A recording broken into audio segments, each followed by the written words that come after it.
Well, as many of you know, we had the opportunity to go to Abaco, and there were 15 of us on the team, and we want to thank God for the opportunity to go.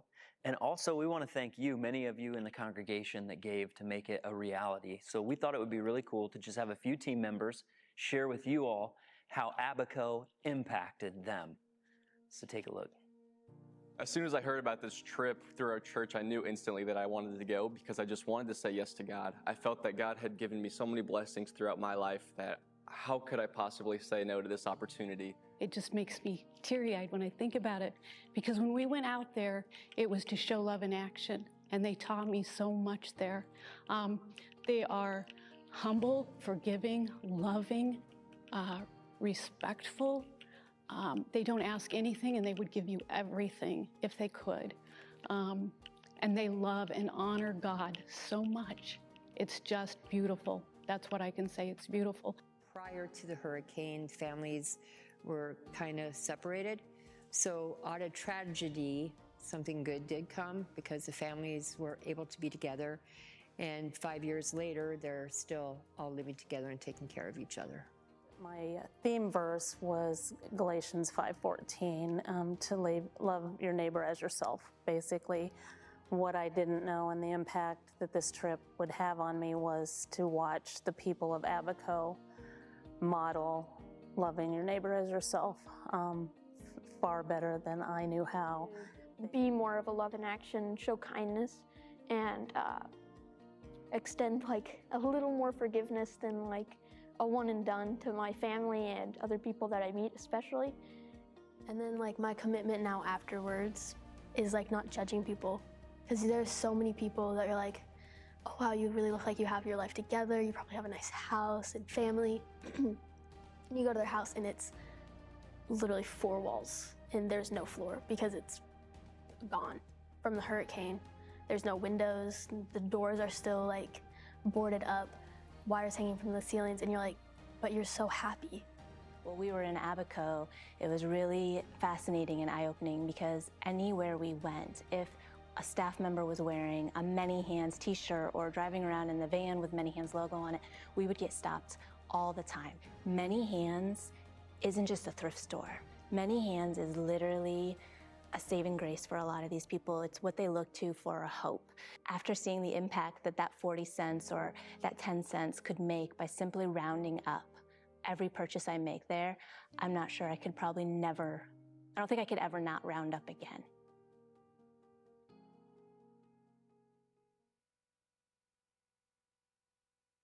Buddy, good morning. So we're going to have just a couple members of our Abaco team up this morning. It's going to be a little bit different morning for us as they come up. You can go ahead and put your chair like right here, and we'll just kind of funnel in. And so, as a church family, what's kind of fun to do is to have and take opportunities to be stretched, right?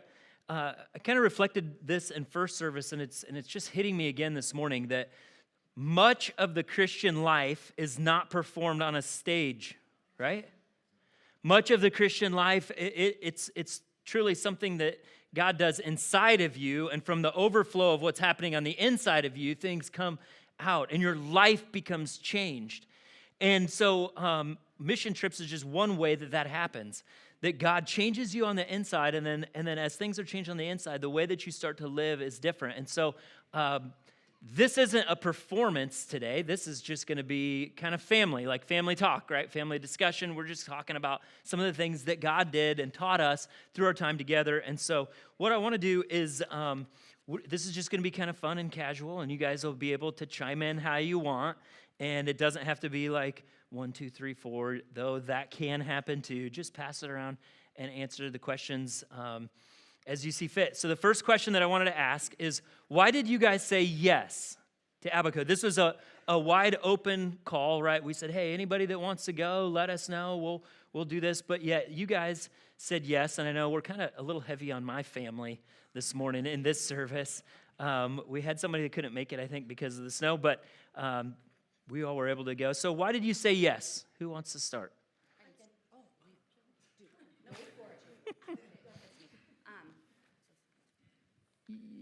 He tricked you. Funny. Thanks. I'm loud. Really, to be honest, it was up there. A lot of you know me. I'm giving, so I'm like, oh, there's somewhere where else I can go. So I just said yes.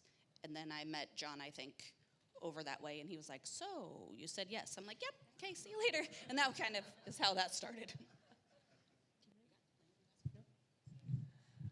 I decided to go because I needed to get out of self. It's very good just for me, just to think about all the stuff that's going on in my life, and I needed to get out of that and to serve. My reason for going was mostly because I just wanted to say yes as well. Most of my family was going, and so I decided, well, I'll stay home with the family member that's not going. And then Ben just kept, are you sure you don't want to go? I'm like, well, I have no reason not to go other than one child is being left behind.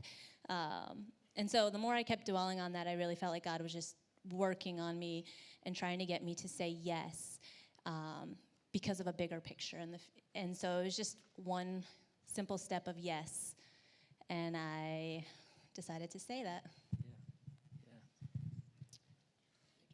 Yeah, so my call to go was kind of when, I know when stuff at the church gets mentioned, it kind of floats around our house a little bit first. And I overheard a conversation about it, and I really wanted to go. I really wanted to go on a mission trip, and I know my sister had been talking about it a little bit before, and it kind of excited me. And I really wanted to get out there and see what it's like in the different parts of the world and how they embrace each other and things in their struggles and all their hardships and how they handled that. And it was really neat, and I was really excited that I got to go, and I'm really happy that that worked out. Our church is going to be a church that continues to go on mission, so I want you guys to think there's going to be other calls. This isn't like, oh man, I missed it. There's more coming for sure, even yet perhaps this year, but or in the next calendar year, you know. Here's a fun question for me, because this trip was different than I expected, but you guys get to hear from me all the time. So I just wanted to throw out to the team, like, how was this different than you expected? You hear about this call to Abaco, you hear about an opportunity that exists, but what about this was different than what you expected? Tell us maybe what you expected and then how it was really different. Well, I like to work a lot, and I thought we'd be working every single day. And we didn't, so I got way out of my comfort zone by having to relax, be still, and listen to God. So that was a struggle for me. I mean, we did paint a house and caulk it, and we helped a guy with his garden. What else did we do? We did some other things, but I just thought we'd be working from sunup to sundown. So, yeah, that was something different for me. I had never been on a mission trip, so I don't think I really had any expectation of what to expect, other than I just knew I was going to serve others instead of myself. So my my motto for the whole trip was, no matter what is asked, I'm just going to say yes. And so that was kind of just moving forward. It was like, hey, we're going to do this today. Okay, we're going to do that today. I didn't anticipate there to be, I guess, so much... like we'd have like a group time every night where sometimes tears would fall, and I didn't expect to cry on a mission trip. Like, I don't think a lot of us expected some of that, like just the impactfulness of the trip to actually make on you. That was probably my biggest surprise, was just that, you know, it's literally called an impact trip, and we're all sitting around our circles talking about, oh, it made such an impact. Like, oh, well, that's why they call it an impact trip.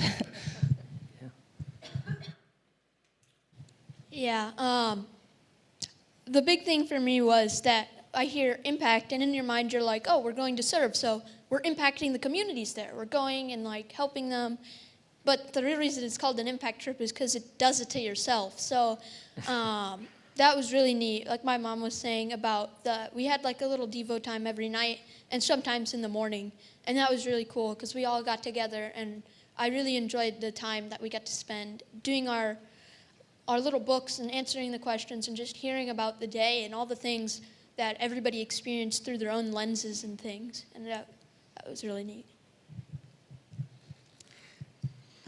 Let's see. Oh my gosh, there's so many things. Again, like Shar, I went in saying I do whatever, whatever they asked. And some days that was like just being outside of myself and having conversations with all of us even. Instead of just going and doing my own thing. And, you know, it really became this family of people. Like, what are we going to do next together to impact ourselves, to impact the people there? I knew we would do work. I know I'm a fancy painter. Not on the outside of a house. On a ladder was not my go-to. Nope, Shar and I were there with that. You know, and just meeting people. It was like a day filled of all the things that you think of missions. Now, you're talking to someone about Christ. You're painting their house. You're seeing their kids. You're realizing that they don't have a kitchen inside of their home. And how do you do that? And so every moment, I think, brought so many things just to be thankful for and to look at how we would go on in our lives differently. Yeah. So for those of you who don't know a little bit of the background of the little island of Abaco, in 2019, Hurricane Dorian was a Category 5 hurricane that hit the island. And that's 2019. Well, 2020 was COVID, and so usually you get this influx of world organizations that come flooding into an area. They clean up all the rubble and all the debris, and then they leave, and then the rebuilding starts, and you, of course, expect that to take a long time. Well, because of COVID, they never got the influx of the world organizations to come in. So they got hit by a Category 5 storm, and it just destroyed the island. And then nobody ever came. And the storm was so severe. I heard one person say, and I didn't fact check this, but somebody had said Category 5 is the top for a hurricane, but if you would have continued that scale, it would have been more like Category 7. They said when the storm came in, the Bahamas, it's shallower water, so it's warmer, and when it came in, that supercharged the storm, and then it just stalled out over the island. And so what you ended up having is when they went to sleep that night, it was Category 3, which is like, well, they've kind of dealt with that before. When they woke up in the morning, it was Category 5 and on top of them, and there was nowhere for them to go. And so what it amounted to was a 20-foot storm surge of water that sat over the island for more than 48 hours.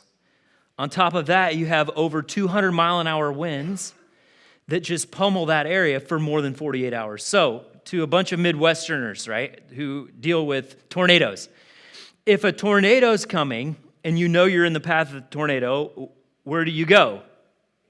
Down, right? What if there's a 20-foot storm surge that's coming? Where do you go? Up. But what if the 20-foot storm surge is coming and then there is 200-plus mile-an-hour winds for sustained 48 hours, and in the eye of that storm, it's spinning out tornadoes like candy. They said multiple tornadoes they could watch coming out, spinning out of that cell. So where do you go? And I don't say this as it's rhetorical. Literally think you're going to face a 20-foot storm surge and tornadoes and 200-mile-an-hour winds. Where do you go with your family? There's nowhere to go.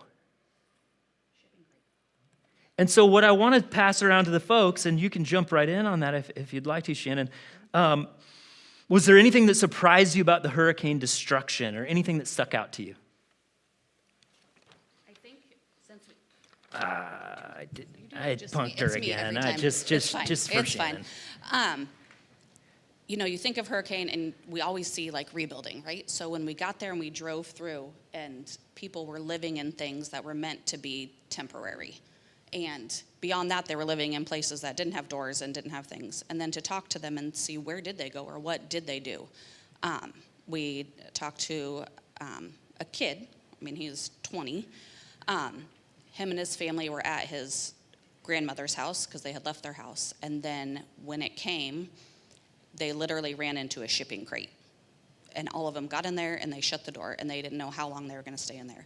So when I thought about a shipping crate with water, so you could drown to death, but they didn't care. They were all together. They were in there trying to figure out what to do. And then they couldn't get out. Now you're stuck in there. You have limited air. You don't know what's on the other side. So, I wouldn't even thought to do that. So it was just interesting, what they had to do. And they just had to know that we may die and we may not, but we're going to go together and try to figure that out. So. Yeah, we went to one house when we were doing like food distribution. We pack up the bags, we go around, we see the people, and when we're delivering the food, a lot of the time we stop and we hear like a little bit of their story. And one family in particular, there was a few kids running around and a grandma and a daughter, and they were in this house, and we were talking about the hurricane and what happened. In their front yard, there seemed to be like a little bit of like junk and stuff like laying out there. But what it was is that's like when the hurricane came, they all went out there and they stayed in their car. They locked the car and they stayed in there for like, 2 days? Like 2 days, locked in their car, and they didn't get out. And they said that the water came right up to like their property line, but it didn't go up into their house. It tore the shingles off, it broke their roof in, but they stayed there. And that was crazy. They survived and they lived, but after the hurricane, a lot of the people, what they did is they moved up to Florida for a while, and they could get jobs up there and kind of sustain a family, and hopes to move back after it had been rebuilt a little bit. And a lot of them didn't move back. They just stayed up there. So there's a lot of like single mothers with their kids waiting for dad to come home because he's working up there. And a lot of the times he just doesn't come home. He just stays up there. And that was really pretty heartbreaking to think about. But that was just the reality of the situation. So. We were with a lady who took us when we did the food distribution, and she was there from day one, ground zero. Her and her brother would look for survivors. They would see bodies. There is a 90-year-old lady who is still waiting for her brother, and she doesn't know that he passed away. So she's still searching, where is he? They had to dispose, the government, England, had to dispose of the bodies somehow. Records were not kept, so a lot of family members are still searching and hoping that their loved one comes home. Mm-hmm. What was the question? Was there anything that surprised you about the hurricane destruction, or anything that stuck out to you as you were going around the island? Or you just talk about whatever you want. Yeah, that would be fun. Family talk, right? This is. We went knowing that there was obviously work to be done. Like that was our goal for going, right? We knew there was work to be done, but knowing there needed to be work done and seeing the work that needed to be done was eye-opening. To see where the swell came in and hit the hardest, for the most part, it really, truly does not look like it was ever touched since then.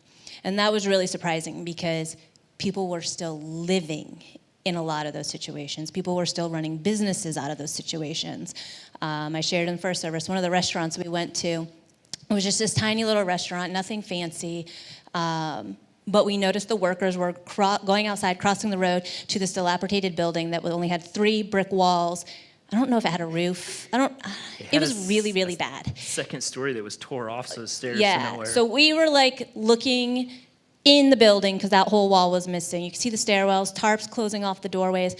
They were bringing our food out of that building. So that's where they had the freezers because it had electricity. And so it was just fascinating to see like, wow, they really weren't joking when they said that they hadn't rebuilt, that there was so much work to be done there. So that was really surprising to see it firsthand, but also to see the destruction didn't stop the people. Here we are years later, and instead of sitting around and complaining that life isn't great for them, they literally just picked themselves up, and they weren't looking for a handout. They weren't blaming necessarily any one person. They took the responsibility to take care of things themselves. The second thing that really surprised me, and I'll make this one short, is I mentioned it a little bit in the video, but we were there with Many Hands. And so a lot of the employees there wear Many Hands shirts all the time. Our trucks had Many Hands logos on it. And I remember the first time I saw Carrie come out with a Many Hands shirt on, and then I think that Kyle wore it. And secretly in the back of my head, I was going, they're wearing a thrift store shirt? thrifting is my favorite thing ever. Like, if you know me, that's my favorite. But would I wear a thrift store shirt? Like, that's weird. But then we'd go out in public, and them wearing that shirt brought so much hope to people. I kid you not, we would go everywhere, and people would get stopped, or would stop whoever was wearing the Many Hands logo. And anytime they really encouraged us to just talk to people. They would say, just get to know people. People want to tell you their stories. Don't ask them necessarily about the hurricane, but they'll tell you your stories. And so we would make a habit of literally just talking to everybody. And if we said, we're here with Many Hands, every single person that we talked to immediately was like, oh, I love them. They really helped out my family member here or my friend here, or they helped me out. And so it really was eye-opening to see that for us, Many Hands is just a store, another thrift store that we have the opportunity to go to if we want. But for them over there, if it wasn't for those thrift stores, they wouldn't have what they have now. And so that was really eye-opening to see firsthand the impact that those stores can make. We can kind of go straight from that. Like, what did you guys learn from the people of Abaco? So we did the impact trip. It wasn't just about the physical work, even though we went to schools and we did some teamwork where we would all be together. We did some teamwork where we'd split into teams and go to different places. But what did you learn from the people there? What was something that stuck out for you? I would say one of the, most impactful is when we went somewhere and the first thing they said was, so are you leaving and going to Jamaica? Yeah. Like, no, we just got here.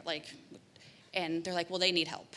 And so they were looking out for someone else before themselves. Like, this was old hat to them. They would love for things to be fixed, but they really knew that there was need somewhere else. You go to school, they're talking about God. It's a Christian place, so they pray in school, public school, private school. Discipline is different, how they discipline in general. Not realizing such happy people, but to play with their kids or to interact with babies and children is not a thing that they really do. The kids are there, they're to behave, the parents are doing whatever. So they're really trying to help initiate what that looks like, and so they have some other programs and things that they are building for that. I don't know where all I was going with that. Yeah. What did you learn from the people of Abaco and just kind of what stuck out? That whenever the hurricane is brought up, for the most part, they all have a really tragic story, and it's like, man, I couldn't have gone through that. Like, where would I be now if that happened to me? But most of them, they don't bring it up with, like, oh, shucks, like, that's terrible, and they don't mope about it. They talk about how they made it through, and they talk about all the things that happened afterward and the kindness people showed to them. And so they don't dwell on the fact that it happened or what happened in it. They dwell on what happened after. And I think that was really eye-opening, like, just being able to see how they don't view the hardship, they view what happened after the hardship. And the way people came in and they built their community and they helped each other out, that was really an amazing thing to see, because they weren't all like mopey and gloomy about it, and they really were happy for all the help they were getting, and that was really eye-opening. And yeah, grateful, and families pulled together. You had grandchildren, parents, grandparents, great-grandparents all living together, pulling together out of necessity, but still together. When we went to the schools, the kids just wanted to play. They came up and they would hug you. They just wanted that attention because, like we said, the culture of the Bahamians is not, what? Is that what I said? Bahamian. Whatever, I kept mixing it up. So they're very strict. There's not a lot of huggy feeling, you know how like we grab our kids or grandkids and snuggle. They don't do that. So that's one thing that came to me when just at the school, just the kids just wanting hugs. We've mentioned it a little bit, but just the how grateful they were. So something that we haven't really mentioned, but the island is actually made up with, I believe they said 70% of the population is Haitian refugees. And so that was eye-opening a little bit because we didn't know it was that high of a number. And if you followed Many Hands, you would remember they had a base camp in Haiti until it got too bad. And that's kind of around the time that Camp Abaco opened for them. And so it was really interesting because we got to interact a lot with the people, and they really encouraged us. Like, we were there to work, we were there to serve, but we were also there to just get to know the people, get to know the island, fall in love with the people and hear their stories. So we weren't just hearing stories of people that were devastated from the hurricane, we were actually hearing deeper stories. But one of the things that really stuck out to me, and I don't remember who had said it or where we were, but when we went to youth group one night, they take a bus and they go down to what they call the gully. I think it was called the gullies. And it's where the Haitians live. And it's what you would imagine if you heard the word gully. Really, they don't have homes. They have what they have made shift together, and it's the Haitian community. And the bus goes down there, and it picks up whoever wants to come to youth group, and they come on up, and we fed them supper, and we played games, and we laughed so hard and had so much fun with them. And then they got back on the bus, and they go back. And I think it was after that, just talking through, and it's like, they don't look at what they have as being less than. They're so grateful for what they have. You've got these teenage boys walking around with coats that probably would fit my 10-year-old, and they're just happy they have a coat on. And so it was just a real eye-opening that they truly have what's the most important to them. If you were to ask any of them, they're so thankful that they have their family. Nothing else to them really matters as long as they have their family. And so that was really eye-opening for me. Yeah. Well, I want to encourage you as a church family we want to thank you for making it possible for us to go, and want to encourage you as you see team members, you can talk with them, and we'll continue to share stories. I think we might get some of the pictures. We took only 500 plus pictures, but I think only what we put in. Yeah, so we'll put some of that on the website here at some point. We'll have a link that'll take you into that. But I just want to give a little round of applause and thank you guys all for coming. And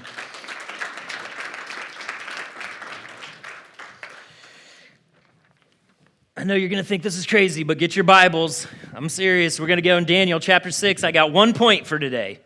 You can hold me to it. 1 point, Daniel chapter 6. Got to have a little Bible today, don't we?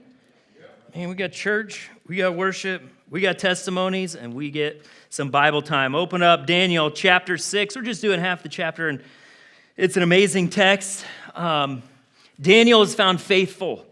Daniel is a man that you could look up to. Daniel is a man that was faithful all the way to the end, and I want to start in Daniel chapter 6, verse 16. We're going to fly through it. I'm going to wrap up basically on time today. This is good.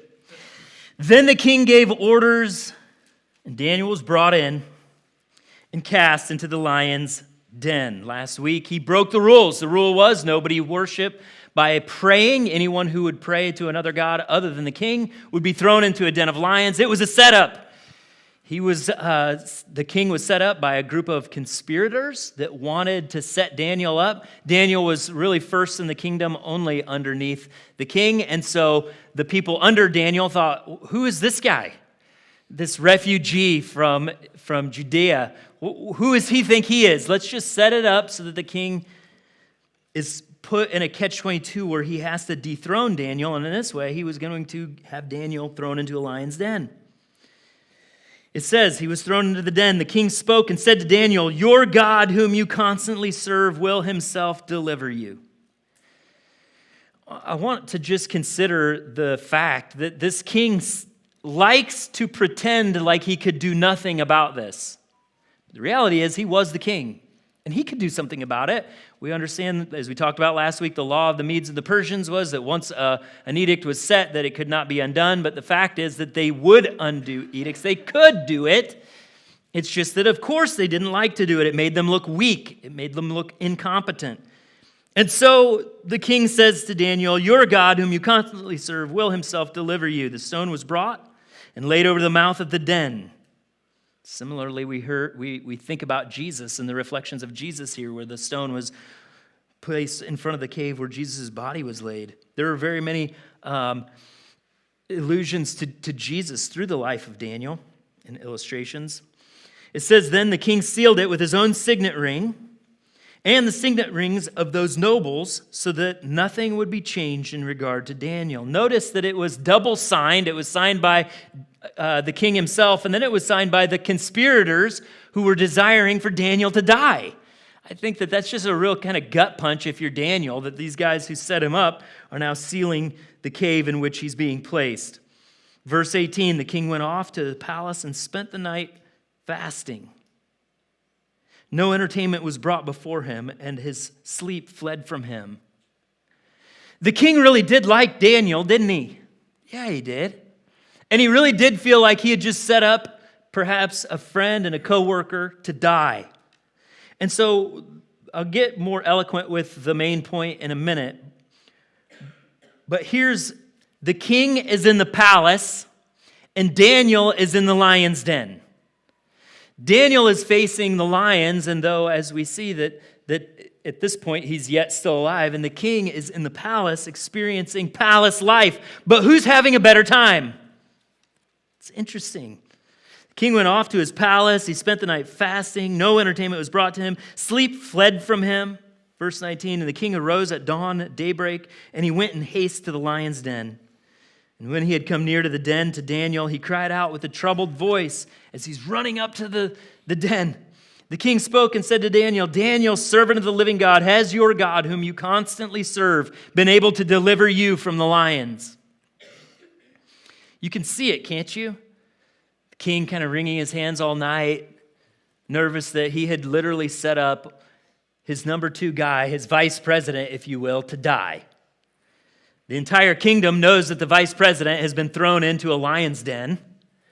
And now the king is running in the morning, screaming out to Daniel, Daniel, did your God deliver you? Now, if you're Daniel and you want to play a little prank on the guy, you just let that hang, right? Just wait. And Daniel spoke up and said, O king, live forever. To me, the longer that you sit with the Bible text and the words of the Bible, the more bizarre they sound. The king throws you in the lion's den for being faithful to your God. Is the first words out of your mouth to that king in the morning, "O king, live forever"? No way, dude. Be like, hey, sucker, I'm still here. You better not let me out of here. No, just kidding. He says, "O king, live forever. My God has sent his angel and shut the lions' mouths. And they have not harmed me, inasmuch as I have been found innocent before him, the God of heaven. And also towards you, O king, I have committed no crime." Daniel was innocent in every single way. The king was very pleased and gave orders for Daniel to be taken up out of the den. So Daniel was taken up out of the den, and no injury whatsoever was found on him, because he had trusted in his God. If you like underlining in your Bible, that would be a line to underline. He had trusted in his God. The text tells us why Daniel was delivered, and he was delivered because he had trusted in his God. The king gave orders and they brought those men who had maliciously accused Daniel and cast them, their children, and their wives into the lion's den.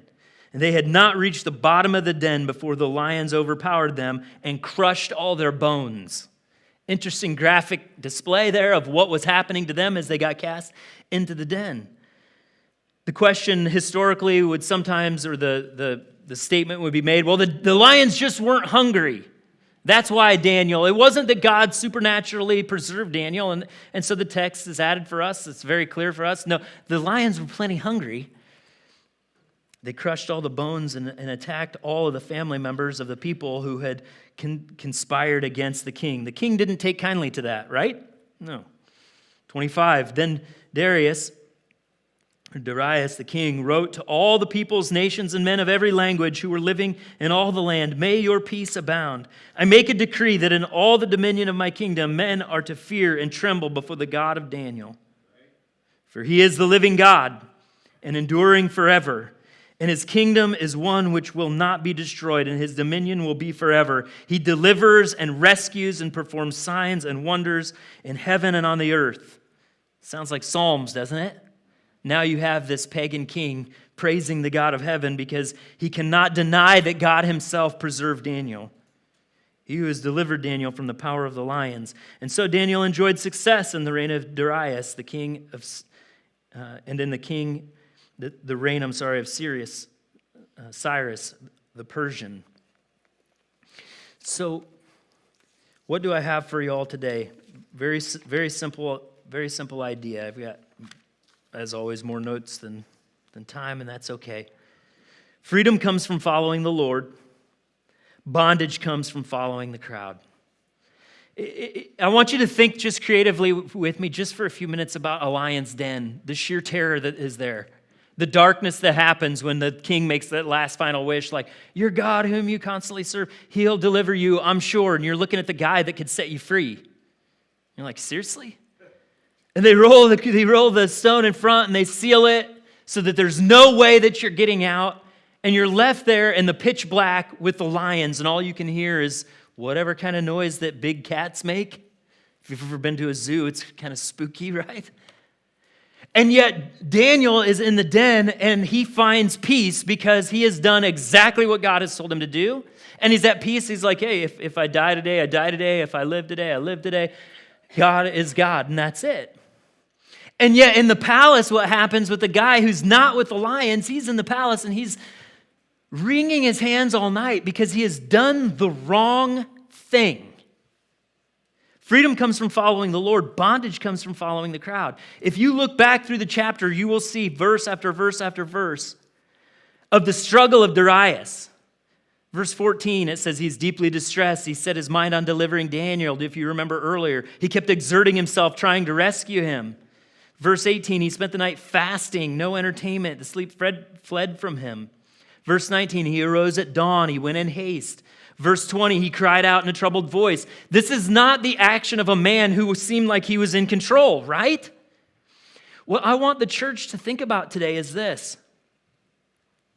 Do you really just want to live in a palace? Or do you want to be found faithful? This isn't a pledge to poverty. This isn't like, oh, to be a really good Christian that I got to just like be poor. No. But I'm talking about the king followed the crowd, and he knew exactly what was expected of him as a king. He knew exactly what he could do to make these co-conspirators really upset with him. And so he was very willing to march with the crowd as long as the crowd was pleased, and it kept him in the palace. But can I tell you this? He didn't sleep. He was tormented because he knew he did the wrong thing. He knew there was an innocent guy sitting in there getting munched on by lions. He's crying out to some God he doesn't even really know, hoping that maybe the God would deliver him because he's too much of a coward to step in and do the right thing. Friends, for us in our lives, freedom comes from following the Lord. It's not easy. It's not always easy. And I know that I speak with a group of people that live in America that we have some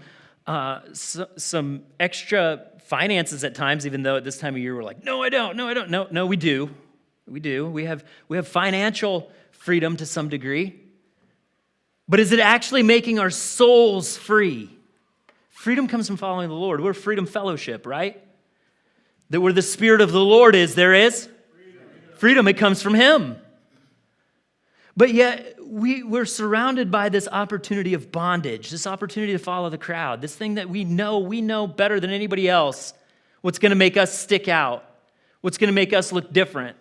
And I know that it's true that so often we just kind of double back. We'll see somebody and we'll see that they're going through a hardship and we're thinking, maybe I should pray for them. No, that would be weird. Yeah, it would be weird. And you can follow the crowd and be in bondage and go home that night wishing that maybe you had done a little bit more, just like the king. You can live in a palace and not be free. Daniel was sleeping with lions, and free as freedom gets. I know that following God is not easy. I know that. And as the worship team makes their way back up, we are going to do what God asks us to do, and we're going to just take a moment to honor someone who has followed the Lord, a family that's followed the Lord. I think it's really cool that today we have the testimony of people who followed the Lord, and they just followed the Lord to another country to do some work, to be changed from the inside out. And yet today, Josh and Shayla, Jonas, and Stella, we recognize them. We recognize the Rabe family. Josh has had the title of worship leader here at Freedom Fellowship for 15 years. It's been 15 years, guys, and I know it's like, oh, end of the service, we're just like, I just want to go to lunch, but can we pause and just honor the reality that sometimes following the Lord doesn't feel like freedom. Sometimes it just feels like a really, really big responsibility with a never-ending list of to-dos. And that's just following Christ.